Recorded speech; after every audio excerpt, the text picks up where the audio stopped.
আমি এক অযোগ্য মানুষ, যার কোনো যোগ্যতা নেই, অন্তত এই পৃথিবীর হিসেবে। আমি ভালোবাসতে জানি, কিন্তু বোঝাতে জানি না।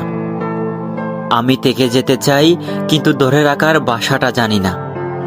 তাই যারা তাকে, তারাও এক সময় চলে যায়। আমার বড় কোনো সাফল্য নেই, দেখানোর মতো কোনো গল্প নেই।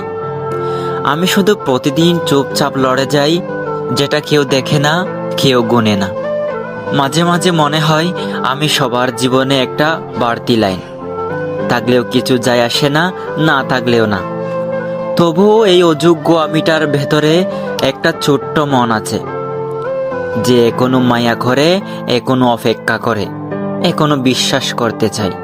হয়তো দুনিয়ার চোখে আমার কোনো যোগ্যতা নেই, কিন্তু আমি জানি আমি কাউকে টকাইনি, কারো চোখের জলের কারণ হইনি জেনে বুঝে।